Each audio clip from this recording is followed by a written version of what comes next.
Hello, and welcome to Research Bunny. I'm so glad you're here with us today. Whether you're a lifelong learner, an academic enthusiast, or someone just curious to learn about the fascinating intersections between society, gender, and entrepreneurship, you're in the right place. At Research Bunny, we bring cutting-edge academic insights straight to your ears and help unpack the sometimes intimidating world of academic research in a way that's engaging and relatable. Today, I've got something especially intriguing for us to dive into. So let me ask you this. Have you ever heard of the term mompreneur? If not, don't worry. You're not alone. Even though it's a relatively niche concept, it's a term that has exploded in popularity in the past decade. And trust me, by the end of today's discussion, you'll not only be familiar with the idea, but will also have a much deeper understanding of what it entails, the promises it offers, and the challenges it poses. Before we dive into the meat of it, let me introduce the focus of today's discussion, a fascinating, and I don't overuse this word lightly, academic paper, titled Mom-preneur, entre a promessa de uma subjetividade emergente e a frustral performática, by Julia Salgado from the Universidade Federal do Rio de Janeiro and Mariana Ferreira Jorge from the Universidade Federal Fluminense. These two scholars tackle a growing phenomenon in our modern world, the rise of mother entrepreneurs, or mompreneurs, and the complex sociocultural dynamics this trend reveals. This isn't just about business or motherhood. It touches on identity, performance, freedom, and the invisible burdens that many women carry daily. Now, why is this research so significant? Well, let's take a step back for a moment and look at the big picture. The paper places itself in the context of modern-day feminism, addressing how far we've come, and in many ways, how far we still have to go in achieving gender equality. Gilles Lipovetsky, a key thinker cited in the paper, argued in his work A Terceira Mulher about this concept of profound and rapid emancipation of women in the modern era. And sure, there's been undeniable progress from first-wave feminism's fight for voting rights to second-wave feminism's push for workplace equality and reproductive rights. But here's the catch. Despite all that progress, the workplace today remains riddled with gender disparities. Women still face obstacles like unequal pay, limited access to leadership roles, and let's not forget the notorious glass ceiling. And the challenges don't stop at the office door. Beyond the workplace, women are often expected to juggle a plethora of social roles: caretaker, partner, breadwinner, homemaker, all while living up to modern society's demand for self-improvement and optimization. It's an impossible juggling act, to say the least. Can you relate to that? It's overwhelming, isn't it? This endless list of expectations, this idea that women have to do it all and be it all, takes a toll, often leading to what the authors call carga mental, or mental load. And this is where we stumble upon the concept of the mompreneur. Now let's talk about mompreneurs for a second. At its core, mompreneurship seems to offer a solution to this impossible juggling act. It promises a chance to escape the rigidity of 9-to-5 jobs and regain control over work schedules and family time. On paper, it sounds fantastic. Who wouldn't want a career that allows them to chase their entrepreneurial dreams while also spending more time with their kids? But this is crucial. Is it really as liberating as it appears? Or does it come with its own set of hidden costs? That's the question this paper seeks to answer. The authors situate their work within some really captivating intellectual frameworks. One of the key influences they draw upon is the work of Michel Foucault, particularly his ideas on the power of naming and how labels influence our perception of ourselves and others. Think about it. The term mompreneur itself is doing a lot of heavy lifting. It's more than just a catchy label. It's a way of framing an identity, shaping expectations, and signaling what society values. Ian Hacking, another prominent thinker cited in the paper, brings out an equally compelling idea. The creation of social categories isn't neutral. These labels, whether it's mompreneur or any other, actively shape behavior, influencing how individuals see themselves and how they interact with the world. One eye-opening point the authors make is the absence of a male equivalent to the term mompreneur. Have you ever heard anyone casually tossing around the term dadpreneur? Probably not. And that's very telling, isn't it? It underscores the persistence of deeply ingrained gender roles. Our society still assumes women bear the bulk of domestic duties even when they're working full-time or running businesses. A fascinating statistic from the paper really drives home just how much the term mompreneur has gained traction. Back in 2010, mentions of the term online barely scratched 120,000. Fast forward to 2019, and it had skyrocketed to over 4.7 million mentions. That's exponential growth, right? But behind those numbers is a deeper story of societal shifts.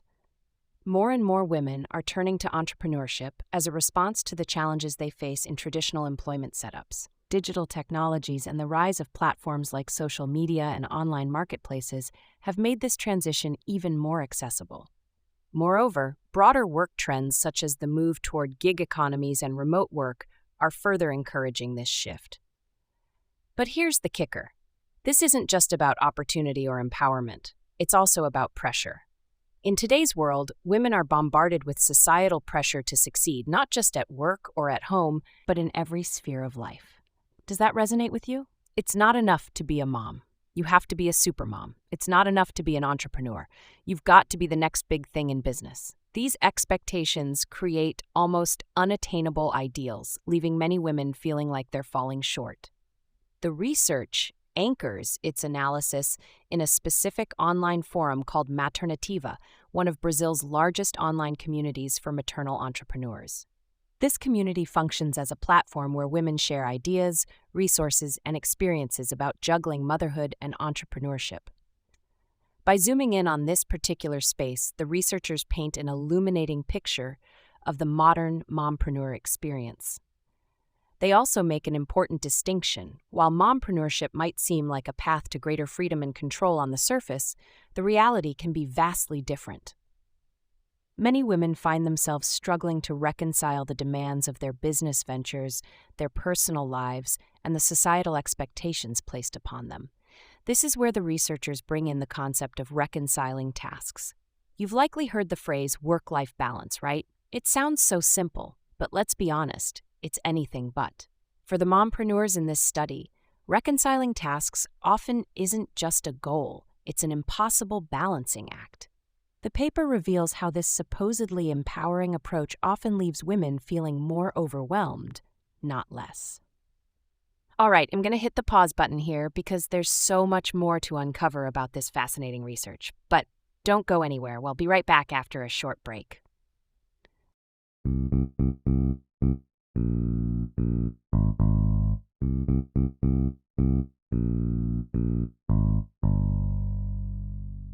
All right, let's dive right into the heart of today's subject, mompreneurship, and the intricate dynamics explored in this fascinating paper.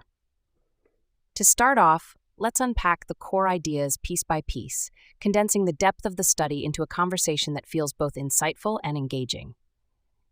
At its core, the research delves into a fundamental question. What does it really mean to be a mompreneur in today's world? It's easy to picture the glossy, idealized images, someone gracefully balancing a thriving business and devoted motherhood, all while appearing unburdened and fulfilled. Sounds like a dream, doesn't it? Well, that's exactly where this study steps in, to separate the dream from the reality.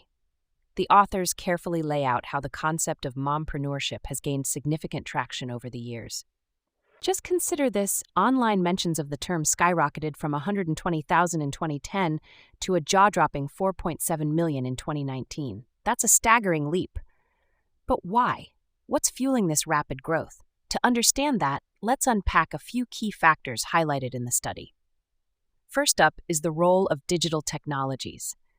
Most of us are glued to our devices, and for many women, the internet has unlocked opportunities that were previously unimaginable. Platforms like Facebook groups, e-commerce sites, and social media allow women to work from home, which can be especially appealing for mothers who want, at least in theory, to spend more time with their children. But here's the thing, just because you can work from home doesn't mean it's easy, or even realistic, to seamlessly juggle work and family life without stress or conflict. Then there's the shift in the workplace itself. Traditional job formats with rigid hours and office commutes often don't accommodate the complex realities of motherhood. This gap has nudged many women toward entrepreneurship, where they can ostensibly set their own hours and call the shots. But there's a flip side to this. When the study analyzed online communities like Maternativa Brazil's largest portal for maternal entrepreneurship, it painted a more nuanced picture. Many of these moms were grappling with feelings of exhaustion and guilt, caught between the promises of flexibility and the crushing weight of balancing everything. Which brings us to the third factor, societal expectations. Let's face it, the pressure on women to excel in multiple life roles is relentless. Be a caring mother, be a supportive partner, be a successful professional, be it all the time. And that word be is crucial here. It's not just about doing things, it's about embodying specific performances prescribed by societal norms. This is where the concept of carga mental or mental load comes into play. If you've ever felt like you're carrying the invisible weight of planning, organizing, and anticipating everyone's needs, chances are you're familiar with this. And here's the kicker. This invisible labor is disproportionately carried by women. Now, while the study highlights the potential appeal of mompreneurship, things like greater control over your schedule, there's a persistent disconnect between expectation and reality. Many women start entrepreneurial ventures with high hopes of spending quality time with their families and improving their work-life balance. But the reality? In many cases, they find themselves stretched even thinner. Work and personal life blur together, leaving little room to breathe, let alone thrive. A particularly telling example from the study is a post from the Maternativa community titled Vi ser feliz. Seus filhos agradecem. Loosely translated, it means, go be happy. Your kids will thank you. At first glance, this sounds inspiring, doesn't it? But the study takes a closer look at how this narrative pushes women to prioritize their own happiness less as a personal pursuit and more as another maternal obligation. It's almost as if the message is you owe it to your children to self-optimize and be happy, no matter the cost. Now let's explore this a bit deeper. Why does this pressure to self-optimize resonate so strongly in modern mompreneurial culture? The research ties this to the broader backdrop of neoliberalism, the ideology that emphasizes individual responsibility and meritocracy. In simpler terms, it's the pull yourself up by your bootstraps mentality. If you succeed, it's because you worked hard enough. If you fail, it's your own fault. The problem with this line of thinking, of course, is that it overlooks the systemic barriers that many women face. Access to resources, societal expectations, and unpaid domestic labor aren't taken into account in these neat narratives of success and failure. The study's analysis of the Maternativa community reveals just how pervasive these expectations can be. Many mompreneurs cite time management, financial competitiveness, and work-life balance as their biggest challenges. Imagine trying to grow a business while navigating the daily chaos of family life, all the while being bombarded with messages that you should somehow be thriving in every area. It's no wonder so many women report feelings of guilt, inadequacy, and burnout.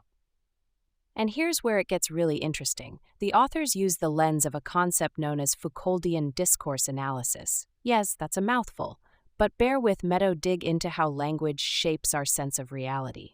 For example, the very term mompreneur creates a specific social category with its own expectations and norms. The study highlights the absence of an equivalent term like dadpreneur, which speaks volumes about the enduring gender divide in how we perceive and organize work and family roles. Another layer worth unpacking is the study's attention to how mompreneurship is marketed and portrayed. Linked to this is the imagery often associated with mompreneurs. Think of polished Instagram posts featuring happy, well-dressed women, effortlessly juggling a laptop in one hand and a child in the other. These images can be aspirational, but they also set an impossible standard.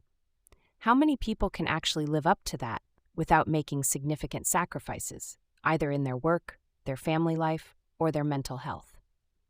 The authors question whether the reconciliation model touted by mompreneurship, this idea that you can seamlessly integrate work and family, truly advances gender equality. After all, structural inequalities remain firmly in place, from the lack of affordable childcare to societal attitudes about whose responsibility it is to manage domestic duties. The research makes it clear, while mompreneurship might offer a sense of empowerment for some, it's far from a one-size-fits-all solution. Let's take a moment to consider these broader implications. If our societal structures don't change, are we simply asking women to bend and stretch themselves further to fit into an impossible mold? The study encourages us to think critically about the narratives we accept as truths. It challenges us to question whether the focus on individual happiness and self-improvement, as attractive as it might seem, distracts from the larger, systemic changes needed to achieve true gender equality. And with that, we've begun to peel back the layers of this intricate and thought-provoking topic. But don't go anywhere just yet. We've got even more to uncover. We'll dive into the disconnect between the idealized image of mompreneurship and its often harsh realities right after a short break. Stay tuned.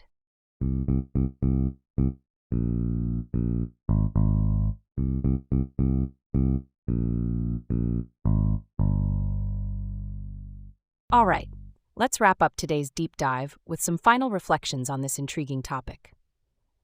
So, what are the key takeaways from the research we've explored? At its core, mompreneurship appears to be a double-edged sword. On one side, it holds the promise of freedom, flexibility, and an empowering alternative to traditional work structures. For many mothers, the idea of creating a career that better integrates their personal and professional lives seems like a dream come true. On the other side, however, the reality often doesn't align with this idealized vision. Instead of liberation, mompreneurs frequently encounter physical and emotional exhaustion, blurring boundaries between work and family life, and relentless pressures to excel. It's clear that striving for success within this model isn't simply about organizational skills or personal perseverance. The broader societal structures, pressures from neoliberal values, the ongoing persistence of gendered domestic labor, and the absence of meaningful systemic supports shape the challenges that mompreneurs face. Success is frequently presented as an individual achievement, yet the research highlights how structural barriers remain an invisible and influential part of the struggle. The findings question whether mompreneurship truly delivers the emancipation that many women hope for, or whether it simply redirects their struggles into new forms of performative expectations.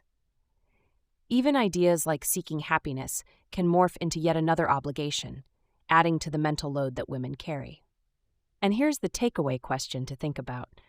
What would it take to truly empower mothers as entrepreneurs, addressing both individual aspirations and systemic barriers?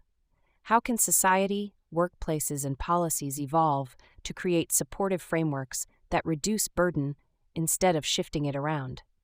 If you'd like to delve deeper into this research, we encourage you to check out the full academic paper. You can access it directly through the Research Bunny app, where all the details await you.